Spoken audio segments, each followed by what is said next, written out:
More than 36 years after the murders of 3 members of an Aurora family, a suspect is now headed for trial. A judge ruled this afternoon that there is enough evidence to try Alex Christopher Ewing in the 1984 murders of the Bennett family.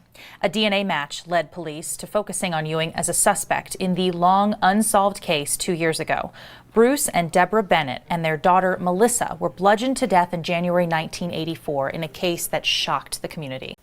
I just want to say I'm very happy that it's all over. It's been a long time waiting for this. Really happened with the prosecution team. They've really done a great job. The phone rang 11 times. She stood at her son's front door, keys already in her hand, telling herself it was nothing. Overslept, maybe. A phone knocked off the hook in the night. Anything that the thought sitting like a stone in her chest. She turned the key. The door gave way faster than it should have, like something inside had already decided the house didn't need locking anymore. She was about to become the last person in Aurora, Colorado, who didn't know what was waiting on the other side of that hallway. And what she found that morning would go unanswered for 34 years. Pull back for a moment. The woman at that door was Connie Bennett, 50 years old. The house belonged to her son. Bruce Bennett was 27, a Navy veteran whose quiet discipline had never fully left him after the uniform came off. Most evenings, after the girls were asleep, he sat at the kitchen table with his study guides, working toward a career as an air traffic controller, a job that punishes half preparation and doesn't forgive guesswork. His wife, Deborah, was 26, warmer, quicker to laugh, the one who actually kept the household moving underneath Bruce's schedules and spreadsheets. They had met through her brother, the way people meet in a city small enough that everyone is 2 introductions away from everyone else. They had 2 daughters. Melissa was 7 years old, 2 days from turning 8, and already made her opinions known about the birthday cake, the guest list, and exactly which cousins were currently on speaking terms with her. Vanessa was 3, too young to have opinions about any of it, but never far from wherever her older sister happened to be. Aurora in the 1980s was one of the fastest-growing suburbs east of Denver. New subdivisions filling in what used to be open prairie almost as fast as builders could frame them. Families moved there for exactly this: affordable first homes, decent schools, the feeling of arriving somewhere before it got too crowded to feel like arriving anywhere. In 1983, Bruce and Deborah had saved enough for a down payment and bought their first home together on East Center Drive.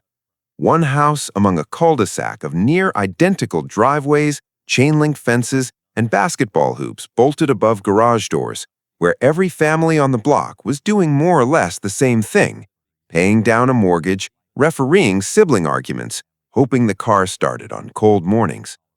Everyone waved at everyone else. Almost nobody locked much of anything. For a young family, barely a year into a marriage and a mortgage, the house felt like an arrival, the place the rest of a life gets built around. Like a lot of houses on a lot of quiet streets that winter, theirs had a habit nobody thought twice about. The garage door didn't always get closed at night. Sunday evening was entirely ordinary.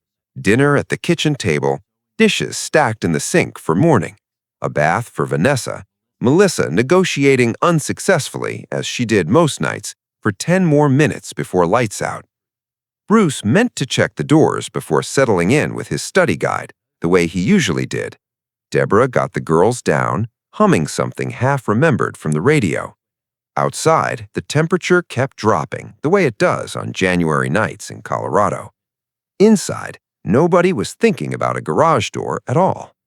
By morning, this would be the only night anyone in this family's orbit ever talked about again. Quick note before we go further: if you're watching Cold Case Evidence for the first time, this is what we do here.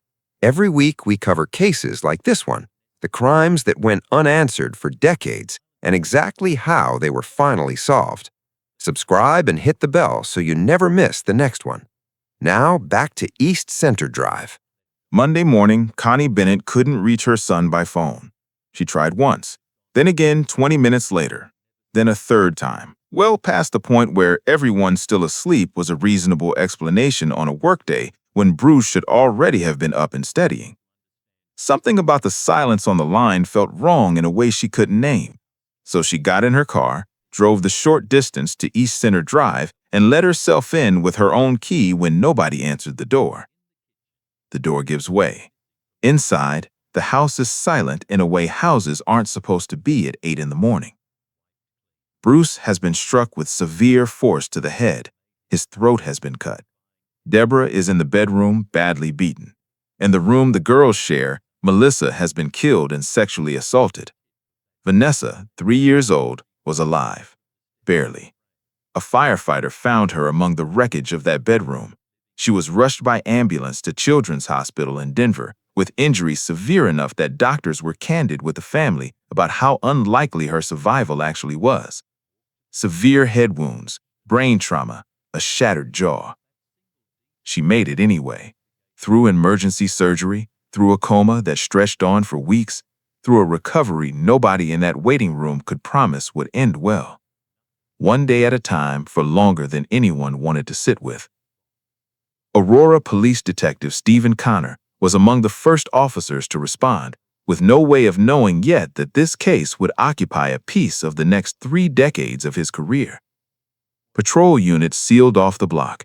Investigators walked the property room by room and noted the garage door standing open, same as most nights on this street. The one point of entry nobody had ever thought to guard, because guarding it had never once seemed necessary before that night. There was no forced entry anywhere else in the house. There didn't need to be. Evidence technicians spent hours photographing and bagging surfaces that would, decades later, matter far more than anyone processing them right then could possibly guess. The murder weapon was nowhere at the scene. Based on the injuries, investigators believed it was a hammer, but whoever did this had taken it with them when they left. The one piece of evidence deliberately not left behind. Outside, near the garage, boot prints sat pressed into fresh snow, leading away from the property and going cold about as fast as the physical trail itself did. Neighbors were canvassed up and down the block. Nobody had heard anything. Nobody had seen a car that didn't belong. Nobody remembered a single detail that felt in the moment like it could possibly matter. The absence of anything unusual was itself the only real clue anyone had to offer. Word moved through Aurora fast. A family killed inside their own home. A 3-year-old, the only one left who might know something, and far too young and far too injured to tell investigators a single useful thing. A tip line opened and filled with calls that led nowhere. Ex-boyfriends, delivery drivers, suspicious neighbors, anyone who fit the shape of a fear this size. None of it pointing anywhere useful. The funeral for Bruce, Deborah, and Melissa drew a room that filled past capacity. Strangers showed up because a case like this makes people feel they owe something to families they never actually knew. Cards and flowers piled up on the porch for weeks. There was no suspect, no motive that made sense on its own, just an evidence box in a property room, a case number, and a house on East Center Drive that people on the street started quietly avoiding after dark.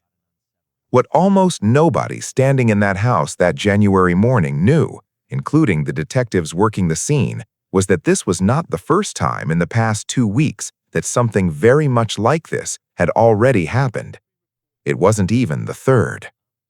The entire spree, start to finish, spanned just 23 days. 11 days before the Bennetts, on the night of January 4th, a couple named Kim and Jim Haubenschild were attacked inside their Aurora home, beaten with a hammer while they slept. Both survived. Outside the house, Kim's purse was found rummaged through and abandoned nearby. Whatever this was actually about, it clearly wasn't about money. That same night, across town, a woman named Donna Home came home from grocery shopping and was ambushed the moment she stepped into her own garage. She was beaten badly and sexually assaulted. Her boyfriend found her later, in bed, with a head wound serious enough to require immediate hospitalization. This time, The hammer was left behind at the scene. 6 days after that, on January 10th, 50-year-old Patricia Smith, an interior decorator in Lakewood who shared her townhome with her daughter and grandchildren, was attacked in bull daylight in the middle of eating lunch. She was beaten to death with a hammer and sexually assaulted. The hammer was left behind again. Her daughter found her hours later in a home that until that afternoon had never felt like anywhere to be afraid. 5 days after the Bennetts, on January 27th in Kingman, Arizona, hundreds of miles from any of this, a man named Roy Williams was attacked in his sleep, struck with a 25-pound piece of granite. He survived, and it took a patrol officer noticing footprints outside his house, matching a pair of shoes on a nearby stranger, to finally put a name to any of it at all. 4 attacks, 3 jurisdictions, 23 days. Investigators slowly piecing this together, without the benefit of any shared database, began building a rough picture. A young man, likely early 20s, physically capable, comfortable enough with manual labor that entering through an unlocked garage felt almost like second nature. Robbery was never the point. Items were left behind untouched at nearly every scene. And the violence was not static. Each attack across those 23 days was more severe than the one before it, a trajectory that ended on January 15th in the only outcome that kind of escalation was always going to reach. Hold on to that profile. It gets tested against a real name eventually, and it's worth remembering later how close the guesswork actually came. In Kingman, Arizona, 11 days after the Bennett murders, police already had someone in custody for the attack on Roy Williams. His name was Alex Christopher Ewing. 23 years old, a drifter picking up construction and odd labor jobs wherever he landed.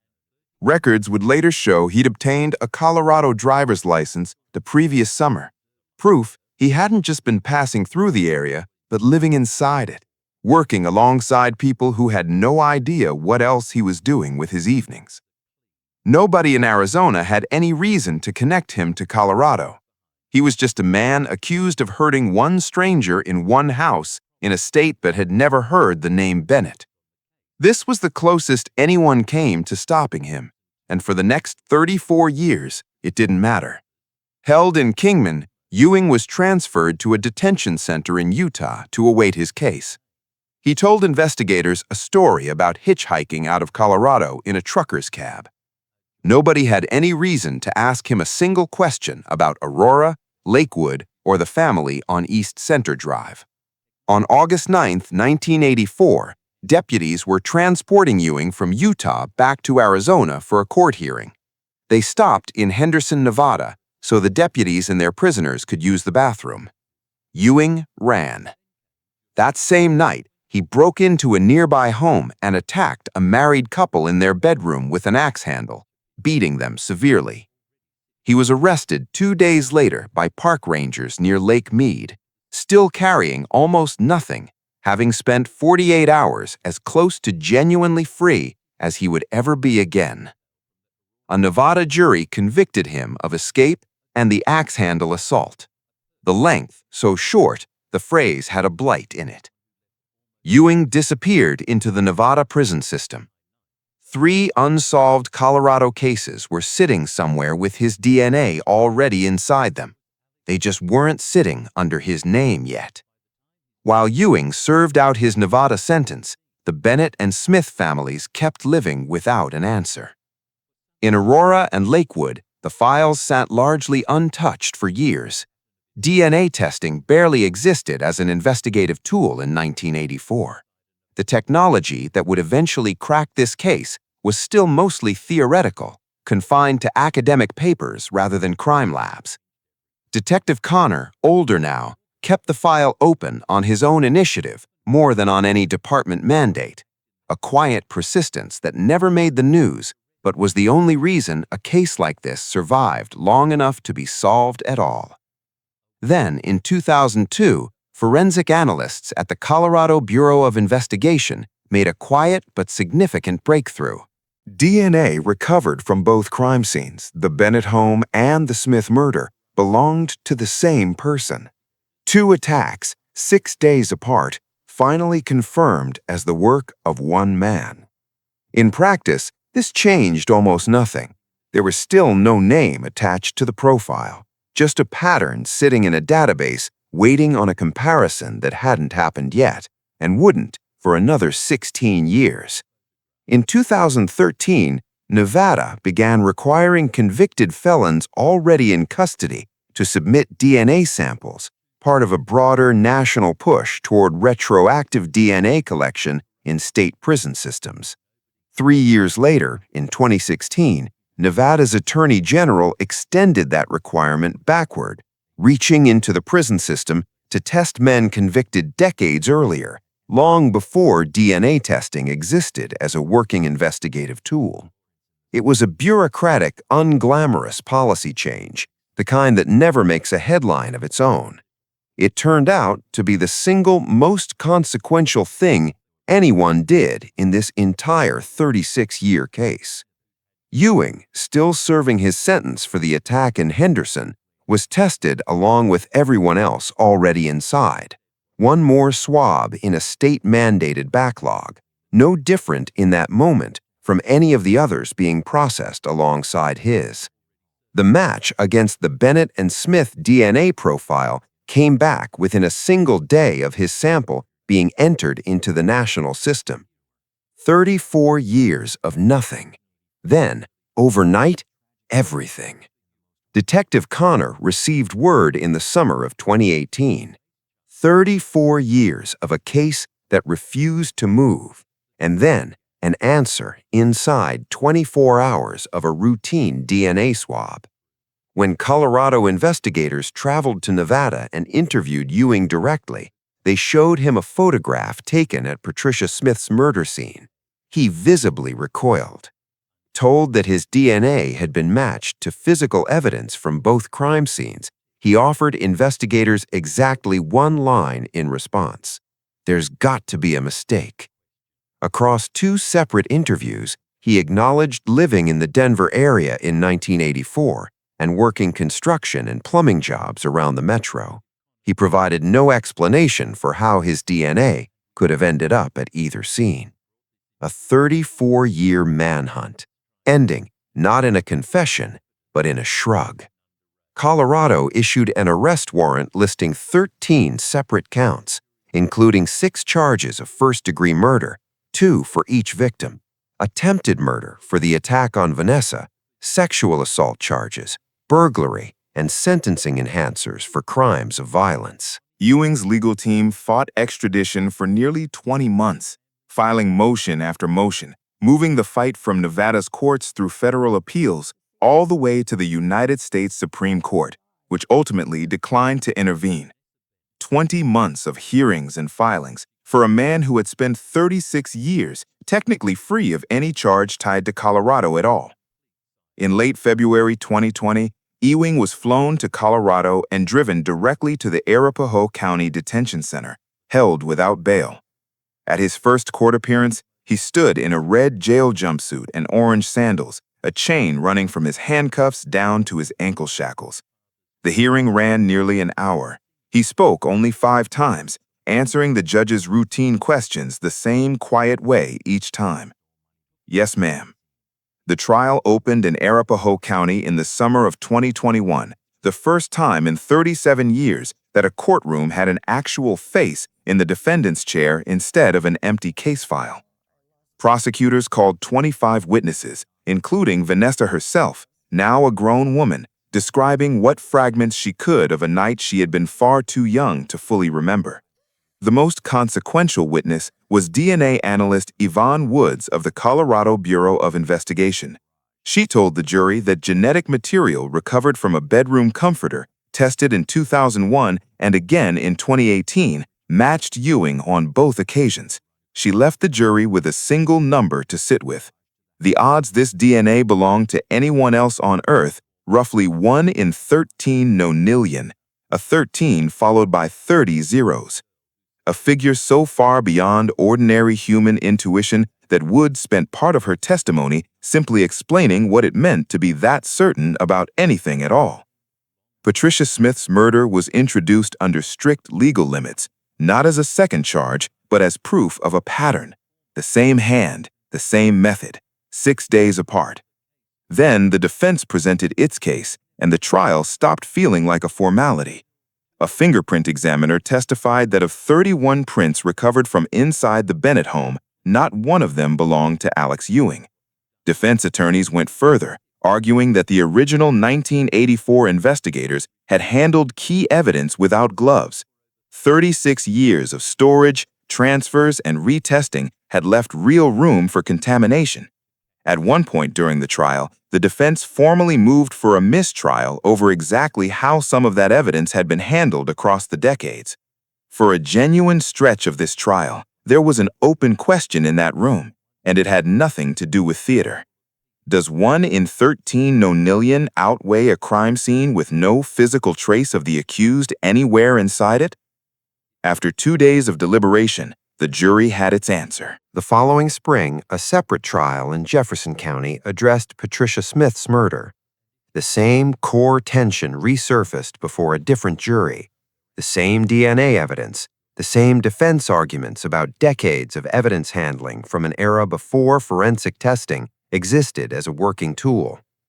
During proceedings, Ewing addressed the court directly and unprompted, insisting the system was working against him, claiming he had tried to point investigators toward other suspects and been dismissed every time. It was the same posture he had held since his very first interview with Colorado investigators. Not a confession, not a denial that quite held together, just a persistent insistence that the story everyone else was telling wasn't the whole one. Both juries reached the same conclusion anyway. On August 6, 2021, the Arapahoe County jury convicted Ewing on every count in the Bennett murders. 11 days later, Judge Darren Vale told him the crimes were among the most severe he had encountered in a quarter century on the bench, and sentenced him to 3 consecutive life terms, enough under the law as it stood in 1984 to guarantee Ewing would die in custody. The following spring, the Jefferson County jury convicted him separately for Patricia Smith's murder.